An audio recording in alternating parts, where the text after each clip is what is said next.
اعوذ باللہ من الشیطان الرجیم بسم اللہ الرحمن الرحیم۔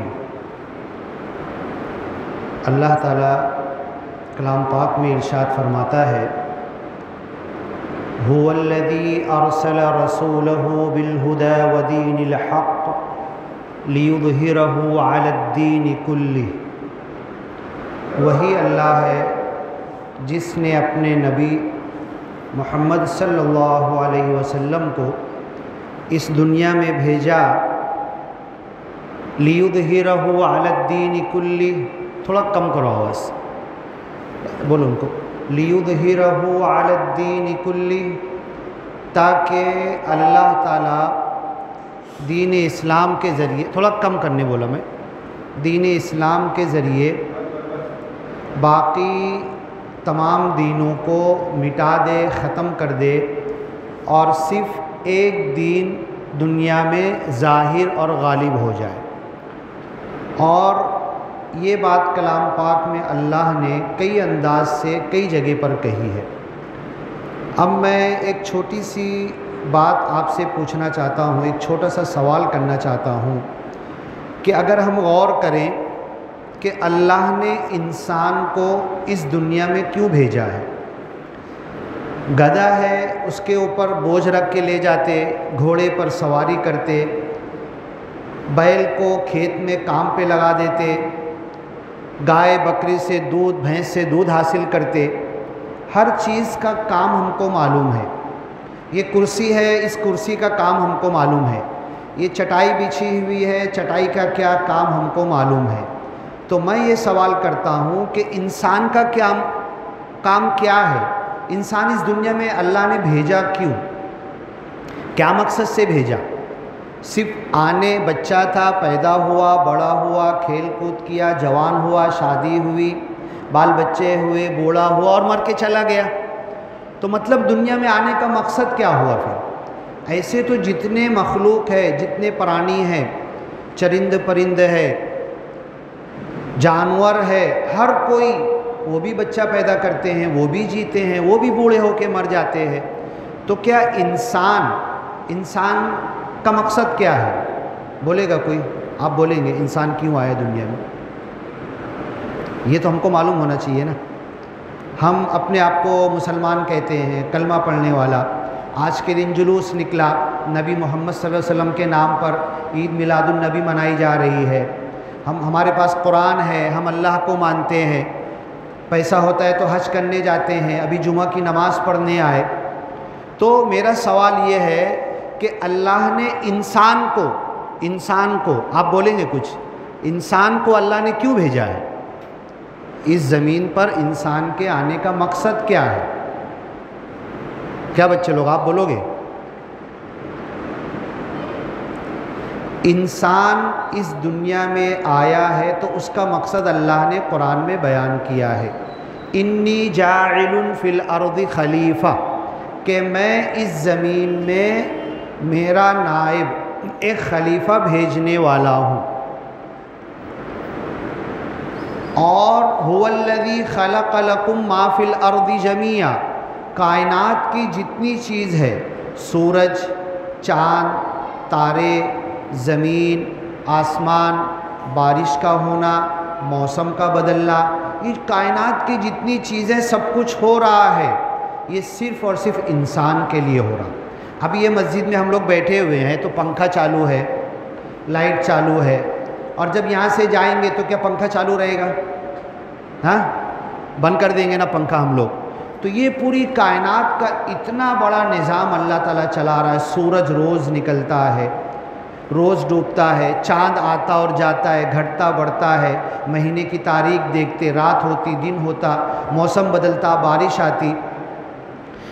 ایک سورج جو چل رہا ہزاروں لاکھوں سال سے، اب آپ یہ بتاؤ، اتنا بڑا دن میں جب سورج آیا تو دیکھو ہم لوگوں کو لائٹ جلانے کی ضرورت نہیں ہے، آدھی دنیا میں روشنی ہو گئی سورج کی وجہ سے۔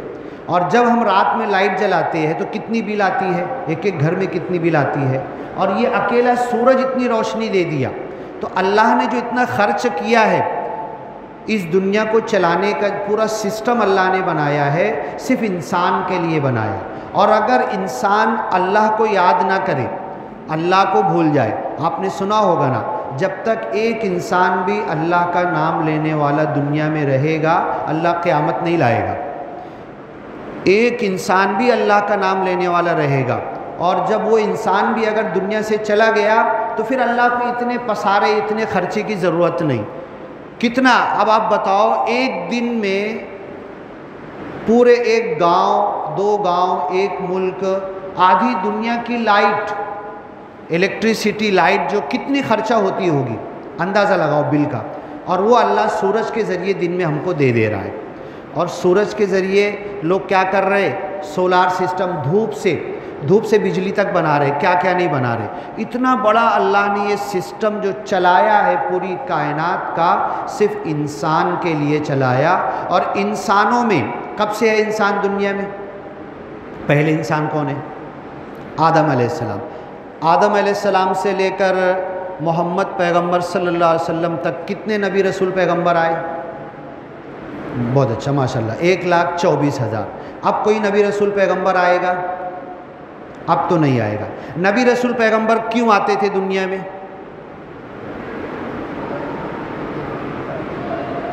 ہاں، کائے کی بات؟ اللہ کی بات بتانے، یعنی کہ اللہ تعالیٰ کے رسول کس کو بولتے؟ عربی میں خط اور لیٹر بولتے ہیں نا، لیٹر اور خط، تو اس کو رسالہ بولتے عربی میں، اور رسالہ لانے والے کو رسول بولتے، یعنی اللہ کی طرف سے میسیج اور پیغام لانے والا پیغمبر۔ تو جتنے حضرت آدم سے لے کے محمد پیغمبر صلی اللہ علیہ وسلم تک آئے، سب اللہ کا میسیج لاتے تھے، اللہ کا پیغام لاتے تھے۔ محمد صلی اللہ علیہ وسلم اللہ کا پیغام لائے کہ نہیں لائے؟ لائے؟ کیا لائے؟ اللہ کا پیغام کیا ہے؟ کیا لائے محمد پیغمبر؟ ہاں، تیز بولو نا۔ قرآن شریف، کلام پاک ہے نا۔ کلام پاک کون سی بھاشا میں، کون سی زبان میں؟ عربی زبان میں۔ ہم کو عربی آتی کیا؟ عربی سمجھتی کیا ہم کو؟ الحمدللہ رب العالمین الرحمن الرحیم، مطلب سمجھا ہم کو؟ ہاں بولو نا، منہ سے بولو، ہاں بولو، کیا مطلب الحمدللہ رب العالمین؟ کیا مطلب؟ سب تعریف اللہ کے لیے۔ یہ تو ہم نے سیکھا ہے تو، لیکن ہماری عربی زبان نہیں ہے۔ ہماری یہاں کی زبان اردو ہے، ہندی ہے، مراٹھی ہے، گجراتی ہے، انڈیا کی زبان، لیکن ہماری زبان عربی نہیں ہے۔ اور یہ قرآن جو ہے تو عربی زبان میں آیا ہے۔ تو اب ہم کو، جیسے انہوں نے ماشاءاللہ بہت اچھا، ایسے ہم کو سیکھنا چاہیے۔ ہم اللہ کے سامنے کھڑے ہوئے نماز، سبحانک اللہم و بحمدک و تبارک اسمک کا ثنا پڑھتے، پہلے اللہ اکبر بولتے، اس سے پہلے اذان ہوتی ہے نا، اذان سے شروع کرے، اذان، اللہ اکبر، اللہ سب سے بڑا، حی علی الصلاۃ، حی علی الصلاۃ کا مطلب کیا؟ آؤ نماز کی طرف، حی علی الفلاح، آؤ کامیابی کی طرف، ہے نا۔ پھر اقامت جب ہوتی تو قد قامت الصلاۃ، قد قامت الصلاۃ 2 مرتبہ اذان میں جو نہیں بولتے وہ اقامت پہ بولتے ہیں۔ کیا مطلب ہوئی؟ دیکھو، یہ ہم لوگ نہ خالی بیان سنتے، امام صاحب مولانا بولتے، ہم بیٹھے سنتے، کسی کو نیند آ جاتی، تو ایسا نہیں کرنا ہے ہم کو۔ ہم سیکھنے کے لیے آئے۔ اسکول میں اگر بچہ ایسے بیٹھ کے ایسے نیچی منڈی کر کے بیٹھا ہے تو ٹیچر کیا اس کو بولے گا؟ وہ تو سیکھنے کے لیے آئے۔ تو ہم یہ جمعہ کے دن جو آئے کچھ سیکھنے کے لیے آئے، اور جب یہاں سے جائیں گے تو ہم کو ٹٹولنا ہے کہ ہم نے کیا سیکھا آج کے دن، آج جمعہ کے دن آئے تو اب قد قامت الصلاۃ، کوئی بتائے گا اس کا مطلب؟ اقامت ہوتی نا، ابھی جب نماز کھڑی ہوگی تو مؤذن صاحب جو اذان دیے وہ وہی اذان کے ایسا بولیں گے، اور بیچ میں قد قامت الصلاۃ، قد قامت الصلاۃ 2 مرتبہ بولیں گے۔ کیا مطلب ہوا قد قامت الصلاۃ؟ ہاں، نماز کے لیے کھڑے ہو جاؤ، قد قامت الصلاۃ، نماز قائم ہو چکی ہے، نماز کی اقامت کے لیے سب لوگ آ جاؤ۔ اس کے بعد پھر ہم لوگ نماز شروع کرتے، اللہ اکبر، ثنا پڑھتے۔ اب دیکھو، ہم لوگ 5 وقت کی نماز ہے، اس میں سنت ہے، نفل ہے، وتر ہے، فرض ہے، واجب ہے، ہم لوگ پڑھتے ہاتھ باندھ کے۔ تو پہلے آج کے دن یہ دل میں ارادہ کرو کہ جو نماز پڑھتے ساری عربی میں پڑھتے ہیں، عربی میں پڑھتے نا، ثنا، سبحانک اللہم و بحمدک۔ تو اب یہاں سے جائیں گے نا تو پہلا کام یہ کریں گے کہ جو پوری نماز ہے، پوری نماز جو عربی میں پڑھی جاتی ہے، یہ کتاب چھوٹی سی ایک لائیں گے، کوئی زیادہ مہنگی نہیں ہے، 15 20 25 روپے کی آپ کو مل جائے گی۔ آپ کو جو مولانا کی کتاب لانا ہے وہ مولانا کی لاؤ، اور نماز کا ترجمے والی کتاب لاؤ۔ ثنا کا ترجمہ کیا ہے؟ ثنا میں ہم لوگ کیا بولتے ہیں؟ سبحانک اللہم، اے اللہ تو بے عیب ہے، تو پاک ہے، تجھے کسی چیز کی ضرورت نہیں، کھانے پانی اور چیزوں کی ضرورت تو مجھے پڑتی ہے، تو بے عیب ہے، تو پاک ہے۔ یہ ثنا پڑھتے، پھر سورہ فاتحہ پڑھتے الحمدللہ رب العالمین، پھر کوئی چھوٹی سورہ جو ہم کو یاد ہے قل اللہ احد، انا اعطیناک الکوثر، ہاں تبت یدا ابی لہب، جو بھی ہم کو قرآن میں کا یاد ہے وہ پڑھتے۔ تو پہلی فرصت میں اب یہاں سے جانے کے بعد دیکھو ہمارے لیے نا بہت شرم کی بات ہے، اگر کوئی غیر ہم سے پوچھ لینا تو نماز پڑھتا؟ ہاں پڑھتا نا، میرا باپ بھی پڑھتا تھا، میرے گھر والے کیا پڑھتا اس کے اندر؟ اگر کوئی ہندو ہم سے پوچھ لے کیا پڑھتے، عربی میں اس کو بول دیں گے پڑھ کے، ہم بولیں گے اس کا مطلب بتا، تو کیا ہم بتا ہی نہیں پائیں گے اس کو، اس کا میننگ اور مطلب نہیں بتا پائیں گے۔ تو بولے تم خود نماز پڑھتے کھڑے ہو کے، تم کو اس کا ہی مطلب نہیں معلوم۔ ہاں، پوری دنیا میں کوئی کتاب ایسی نہیں ہے کہ کوئی پڑھتا ہو اور سمجھتا نہ ہو۔ اگر کوئی کتاب نہیں سمجھ میں آ رہی تو اٹھا کے رکھ دیں گے اس کو لوگ، ارے سمجھ میں نہیں آ رہی میرے کو، کیا لکھا، خالی پڑھ۔ اور قرآن کے ساتھ یہ ظلم ہو رہا کہ ہم بچے کو سکھاتے، پڑھ رہا، عربی پڑھ رہا، سمجھ میں کچھ نہیں آتا، عربی تو پڑھ رہا ہے سمجھ میں نہیں آتا۔ تو دنیا میں ایک واحد کتاب ہے قرآن جو بنا سمجھے بوجھے پڑھی جاتی ہے، تو یہ قرآن کے اوپر ظلم ہے۔ اللہ تعالیٰ پوچھے گا، میرے والد صاحب کا خط آیا، باہر گاؤں میں ہے، 4 مہینے سے خط نہیں آ رہا تھا، اچانک 4 مہینے بعد خط آیا تو میں کیا کروں گا؟ وہ خط لے کے اگربتی لوں گا، عطر لگاؤں گا، جزدان لے کے اوپر گھر میں رکھ دوں گا وہ خط؟ ہاں نہیں، میرے ابا کا خط ہے، بہت ادب احترام، اس کا احترام کرو، میرے والد صاحب کا خط آیا ہے، ہاں اس کا بہت ادب احترام کرو، اور اس کو کاغذ میں لپیٹ کے عطر اور خوشبو اگربتی لگا کے اوپر رکھ دوں گا میں؟ تو ابا جو لکھ کے بھیجے بعد میں خوش ہوں گے کہ ناراض ہوں گے؟ وہ تو بولیں گے نا بے کیا پاگل ہے بے، نہیں نا ابا تمہارے خط کی اتنی عزت کیا نا میں نے۔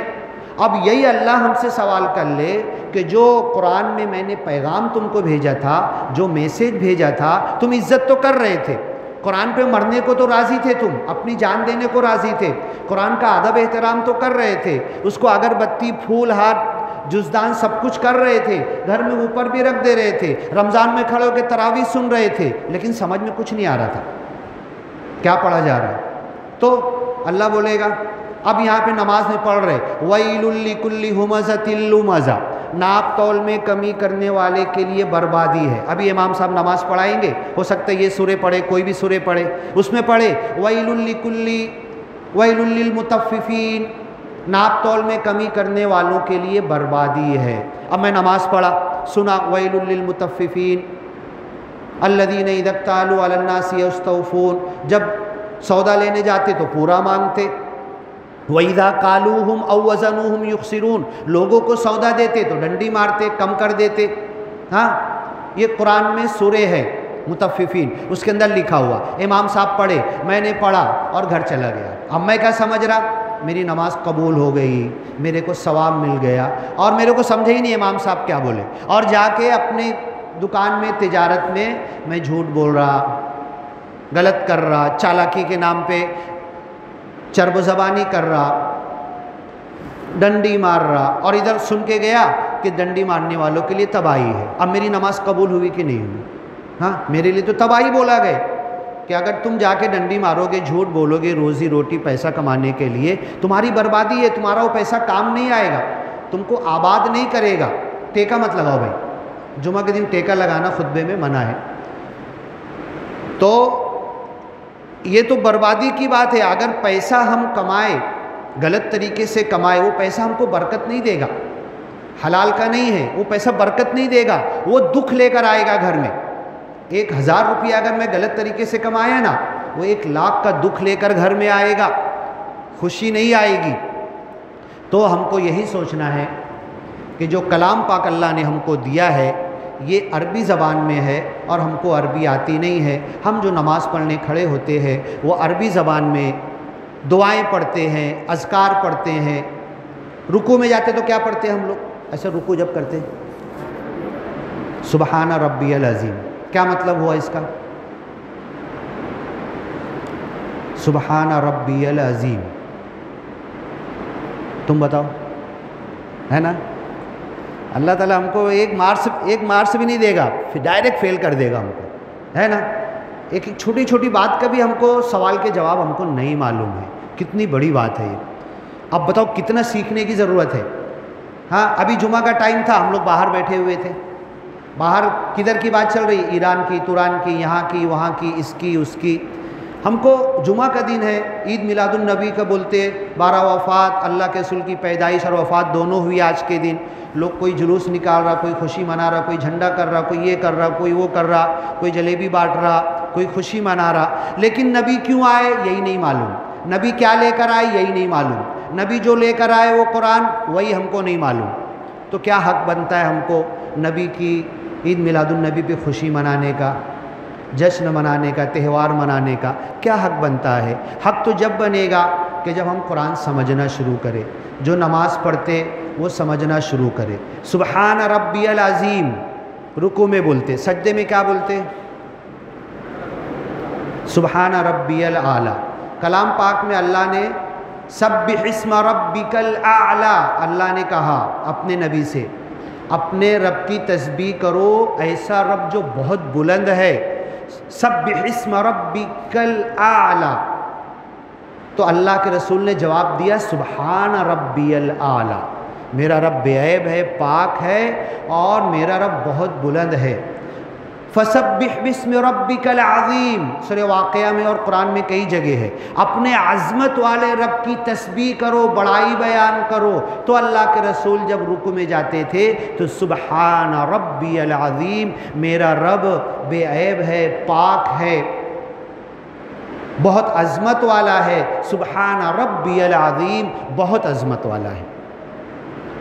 اب سورہ فاتحہ، سورہ فاتحہ ہم لوگ پڑھتے الحمدللہ رب العالمین الرحمن الرحیم مالک یوم الدین ایاک نعبد و ایاک نستعین اہدنا الصراط المستقیم صراط الذین انعمت علیہم غیر المغضوب علیہم ولا الضالین آمین۔ سورہ فاتحہ ہر نماز میں، ہر رکعت میں پڑھی جاتی ہے۔ یہ ایک دعا ہے، اس سے بڑی دعا نہیں ہے۔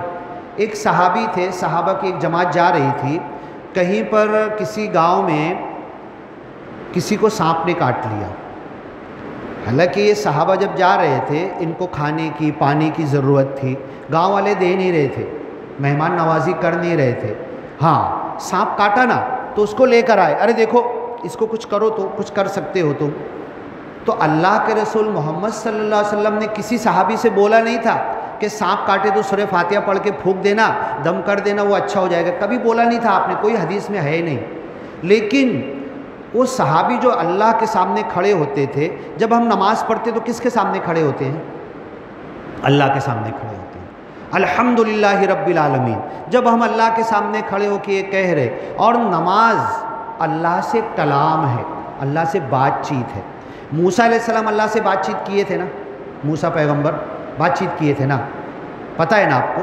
اور کسی نبی کو موقع نہیں ملا ڈائریکٹ اللہ سے بات کرنے کا۔ ہمارے نبی محمد صلی اللہ علیہ وسلم کو بھی ڈائریکٹ موقع نہیں ملا، اس لیے کلیم اللہ موسیٰ علیہ السلام کو کہا جاتا کہ اللہ سے کلام کرنے والے۔ انہوں نے اللہ سے بات کی تھی ڈائریکٹ آمنے سامنے۔ تو اگر آپ اللہ سے بات کرنا چاہتے ہو نا تو کیا کرنا پڑے گا؟ موبائل نمبر نکالنا پڑے گا۔ اگر میں اللہ سے بات کرنا چاہتا، آپ اللہ سے بات کرنا چاہتا، کیا کریں گے؟ کیسے بات کریں گے؟ ہاں سورہ فاتحہ پڑھیں گے، نماز میں کھڑے ہو جاؤ، نماز اللہ سے بات چیت ہے، نماز اللہ سے کلام ہے۔ دوسری بات، آپ قرآن لے کے بیٹھ جاؤ، قرآن اللہ کا کلام ہے۔ کلام کا مطلب کیا ہوتا؟ دو طرفہ بات چیت، ادھر سے کچھ بول رہا اور ادھر سے یہ بھی کچھ بول رہا، اس کو کلام کہا جاتا ہے۔ اور ابھی جیسے میں کچھ بول رہا آپ سن رہے، اس کو خطبہ کہا جاتا ہے، تقریر، خطبہ ہے نا۔ ایک بول رہا دوسرا سن رہا تو یہ کلام نہیں ہے۔ تم کچھ بول رہے میں سن رہا، پھر میں کچھ بول رہا تم سن رہے، تو یہ کلام ہوا۔ تو نماز میں کھڑے ہو جاؤ اور اللہ سے کلام کرو، لیکن کب کلام کریں گے؟ ہم جو پڑھ رہے سمجھیں گے جب نا، وہ سوچو، وہ مزہ لو ہم اللہ کو کیا کہہ رہے، اور اللہ دل میں ہمارے بات ڈالے گا، اللہ اس ایک ایک چیز کا جواب دے گا۔ سورہ فاتحہ انہوں نے بہت صحیح کہا کہ سورہ فاتحہ اللہ سے کلام ہے، ایک ایک آیت کا اللہ جواب دیتا ہے۔ الحمدللہ رب العالمین، اللہ کہتا ہے میرے بندے نے میری تعریف کی۔ مزہ لے لے کر بولو، کھڑے رہو، تہجد یہی تو ہے، رات میں اٹھ کے کھڑے ہو جاؤ، ایک ایک آیت پہ اللہ سے کلام کرنا ہے، بات چیت کرنا۔ الحمدللہ رب العالمین۔ صحابہ کرام تہجد میں کھڑے ہوتے تھے، ایک ایک آیت 100 بار، 50 بار، پوری رات گزر جاتی تھی ایک آیت پڑھتے پڑھتے تہجد کے اندر، آدھی آیت، اور صبح فجر کی اذان کی آواز آنے لگتی تھی، ان کی ایک آیت تہجد میں ایک ہی آیت بار بار دہراتے تھے، یعنی وہ سوچتے تھے، اس کا مطلب ان کو سمجھتا تھا، اس میں اللہ نے کیا بولا ہے، اس کا یہ مطلب ہے، روتے تھے، آنسو آتا تھا، اللہ یہ کہہ رہا ہے، یہ کلام ہوا، یہ بات چیت ہوا۔ اب وہ صحابی سانپ کاٹے ہوئے کو لائے تو صحابی نے سورہ فاتحہ پڑھا اور سورہ فاتحہ کر کے اللہ سے دعا کی، اس کے سانپ کا اثر چلا گیا۔ میرے پاس بھی سورہ فاتحہ ہے، ہاں میرے پاس بھی کوئی سانپ والا آئے گا کاٹا ہوا، میں پڑھوں گا لیکن اس کا زہر نہیں جائے گا۔ کیوں نہیں جائے گا؟ سورہ فاتحہ وہی ہے جو صحابی نے پڑھی تھی، وہی میں بھی پڑھوں گا، آپ بھی پڑھیں گے۔ صحابی نے پڑھی تو زہر کا اثر ختم ہو گیا، اور میں پڑھوں گا آپ پڑھیں گے تو نہیں ختم ہوگا۔ کیا وجہ ہے اس کی؟ ہے نا، کچھ فرق ہے نا، مطلب پڑھنے والے میں فرق ہے، جو چیز پڑھ رہے وہ تو وہی ہے، اس میں فرق نہیں ہے، وہ سورہ فاتحہ ہے۔ یہ جو پڑھ رہا اس کی زندگی میں فرق ہے، اور صحابی کی زندگی میں فرق تھا، وہ سچے تھے، وہ جو پڑھ رہے تھے الحمدللہ رب العالمین، اے اللہ ساری تعریف تیرے لیے ہے، اور میں تو ساری تعریف موبائل کی کر رہا، کار کی تعریف کر رہا، چٹائی کی تعریف کر رہا، بلڈنگ کی تعریف کر رہا، میں تو ہاں گودریج کمپنی کی تعریف کر رہا، پنکھے کی تعریف کر رہا، کبھی میں نے اللہ کی تعریف دل سے کیا ہی نہیں۔ میں نے انسانوں کے سامنے کائنات کی ہر چیز کی تعریف کر رہا، یہاں تک کہ خوبصورت منظر پہاڑ دکھ رہا، پہاڑ کی تعریف کر رہا، پہاڑ کے بنانے والے کی تعریف میں نہیں کر رہا۔ بتاؤ یہ ہماری کمی ہے۔ الحمدللہ رب العالمین، اے اللہ ساری تعریف تیرے لیے ہے۔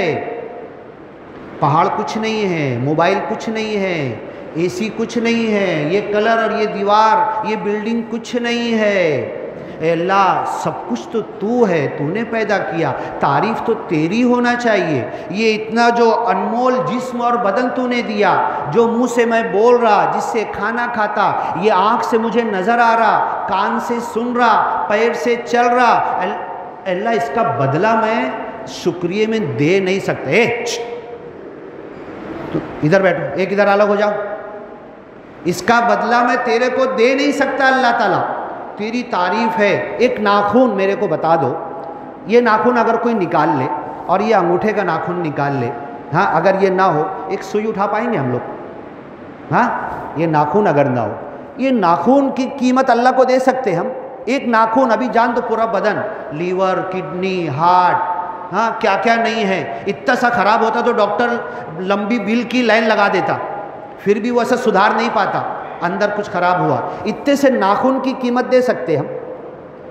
ڈپلیکیٹ بال لگ رہے نا، ایک بال 10 ایک 2 ہزار کے لگا رہے لوگ، ایک بال کی قیمت نہیں دے سکتے، ایک ناخن کی قیمت۔ تو ہم سچے ہیں کہ جھوٹے ہیں نماز میں؟ الحمدللہ رب العالمین، دل میرا گھر میں ہے، کھانے میں ہے، دل میرا بزنس میں ہے، تجارت میں ہے، دکان میں ہے، اور یہاں جھوٹا ہوں میں، میری نماز جھوٹی ہے۔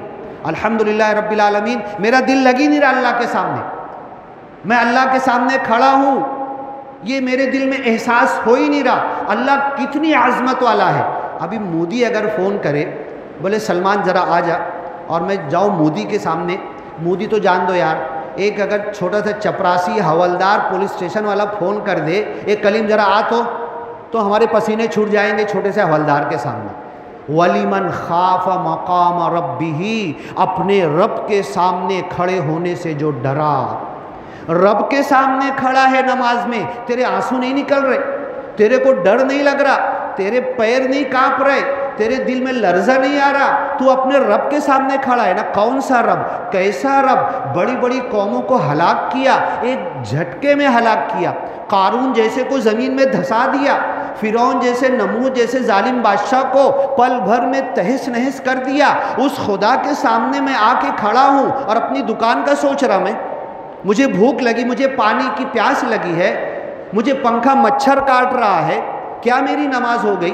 مچھر کاٹنے کا احساس ہو رہا، میری نماز ہے کہ کیا؟ اور حضرت علی کی نماز تھی، تیر چبھ گیا، کھینچ رہے تھے تو اس کے اندر سے گوشت آ رہا تھا، کھینچا نہیں جا رہا تھا، خون کے فوارے اڑ رہے تھے۔ حضرت علی نے کہا ہمیں روحانیت معلوم ہے، ہمیں اللہ کے سامنے کھڑا ہونا معلوم ہے، اللہ کے سامنے لو لگانا معلوم ہے، یہ تیر ایسے نہیں نکلے گا، اور بہت درد ہو رہا ہے، بہت تکلیف ہو رہی ہے، رک جاؤ، ابھی میں نیت باندھتا ہوں، نماز میں کھڑے ہوتا ہوں، تم تیر نکال لینا، کوئی پیر کاٹ بھی دے گا تو میرے کو احساس نہیں ہوگا۔ حضرت علی کا تیر کھینچ لیا گیا، نماز میں کھڑے ہو گئے، کھینچا گیا، گوشت کھینچ کے آ گیا، خون فوارے نکل گئے، حضرت علی کو احساس نہیں ہو رہا، اور مجھے مچھر کاٹنے کا احساس ہو رہا نماز میں، تو بتاؤ میری نماز کی قیمت کیا ہے، میری نماز قبول ہوئی کہ نہیں، میرے کو مچھر کاٹنے کا احساس ہو رہا۔ حضرت علی کو تیر کھینچ لیا گیا۔ تو اب یہی چیز ہے، رہ گئی رسم اذاں، روح بلالی نہ رہی۔ اذان تو وہی ہے، اذان کے کلمات وہی ہے جو حضرت بلال دیتے تھے، رہ گئی رسم اذاں۔ علامہ اقبال نے شکوہ جواب شکوہ میں کہا ہے، رہ گئی رسم اذاں، روح بلالی نہ رہی۔ وہی حضرت علی کی نماز ہے جو ہم پڑھتے اور حضرت علی پڑھتے تھے، لیکن اس میں سے روحانیت نکل گئی۔ میں اپنی دکان کا سوچ رہا، اپنے کپڑے کا سوچ رہا، سردی اور گرمی لگ رہی، پنکھا چالو ہے کہ بند وہ میرے کو معلوم پڑ رہا، اے سی چالو ہے کہ نہیں، کھڑکی کھلی ہے کہ نہیں، ہوا آ رہی کہ نہیں، مچھر کاٹ رہا ہے، یہ میرے کو سب احساس ہو رہا، میری نماز جھوٹی ہے۔ تو صحابی نے سانپ کاٹے ہوئے کو سورہ فاتحہ پڑھ کے دم کر دیا، سانپ کا زہر نکل گیا، میں پڑھوں گا تو نہیں نکلے گا۔ سورہ فاتحہ وہی ہے جو صحابی نے پڑھی تھی۔ تبدیلی، بدلاؤ، خرابی کس کے اندر؟ سورہ فاتحہ میں کوئی خرابی نہیں، وہی قرآن پاک میں آج تک وہی سورہ فاتحہ ہے۔ میں پڑھوں گا تو سانپ کا زہر نہیں نکلے گا، صحابی نے پڑھا تو نکل گیا، ہاں میرے پڑھنے سے بھی نکل سکتا ہے۔ میری زندگی اگر صحابہ کی زندگی کے جیسی ہو جائے، میری نماز حضرت علی کی نماز کے جیسی ہو جائے، میری نماز میں مجھے مچھر کاٹنے کا احساس نہ ہو، میں اللہ کے سامنے کھڑا ہوں، الحمدللہ رب العالمین، ساری تعریف ہے اللہ تیرے لیے ہے۔ تو بتاؤ، ایک چھوٹا سا وعدہ آپ سے لوں گا، چھوٹا سا وعدہ لوں گا، اب یہاں سے اٹھنے کے بعد نماز میں جتنی دعائیں پڑھتے ترجمہ سیکھو گے کہ نہیں سیکھو گے؟ مجھ کو کچھ نہیں ملے گا۔ آپ نماز کی دعاؤں کا ترجمہ سیکھو گے، مجھ کو کچھ نہیں ملے گا، مجھ کو ملے گا کچھ آپ سیکھو گے تو، ہاں۔ لیکن آج میرے سامنے یہ مسجد میں اللہ کے گھر میں وعدہ کرو، اس لیے وعدہ کرو کہ کوئی مشکل کام نہیں ہے، کوئی امپاسبل کام نہیں ہے، کوئی ناممکن کام نہیں ہے۔ سورہ ثنا سے لے کر سبحانک اللہم، سورہ فاتحہ، چھوٹی چھوٹے 5-10 سورے، اور التحیات، سبحان ربی الاعلیٰ، سبحان ربی العظیم، ہاں، اللہ اکبر، سمیع اللہ لمن حمیدہ، التحیات، درود شریف پڑھتے، ہاں اس کی، اور آخری میں دعائے معصورہ پڑھتے۔ یہ اس کی ترجمہ آپ لوگ سیکھو گے کہ نہیں سیکھو گے؟ ضرور کہو، بولو نا بھائی، ہاں سیکھو۔ اس کے بعد نماز میں جان ہوگی، ایسی جان پیدا ہوگی ہماری نماز میں، حضرت علی کی نماز تک ہم پہنچ سکتے ہیں، ضرور پہنچ سکتے۔ نماز وہی ہے، مسجد وہی ہے، اذان وہی ہے، امام صاحب وہی ہے، قرآن وہی پڑھا جاتا ہے، سب کچھ وہی ہے، لیکن ہمارا دل اگر لگ جائے تو حضرت علی کی نماز تک ہم پہنچ سکتے ہیں، اور دنیا کو یہ بتا سکتے ہیں، لاؤ تمہارا سانپ کاٹا ہوا، میرے پاس علاج ہے، دیکھو میں اس کا سانپ کا اثر نکال دیتا ہوں۔ یہ چیلنج کر سکتے ہیں، لیکن اپنی زندگی، اپنی سوچ، اپنا وقت، اپنی پڑھائی، اپنا یہ سب چیز تبدیل کرنا پڑے گا۔ اللہ سے دعا ہے کہ اللہ تعالی ہمیں اس چیز کی توفیق عطا کرے۔ ہم سب سے پہلے اذان کا معنی مطلب سیکھے، نماز میں جو دعائیں پڑھی جاتی اس کا معنی مطلب سیکھے، اور گھر میں اپنی بیوی، اپنے بچے، اپنے ماں باپ بوڑھے ہو گئے تو ان کو بھی سناؤ نماز کا مطلب ترجمہ، پورے گھر کا ایک ماحول بناؤ، گھر میں ایک کام آدھا گھنٹہ چالو کر دو، یہ نماز کی دعاؤں کا ترجمہ ہم کو سیکھنا ہے۔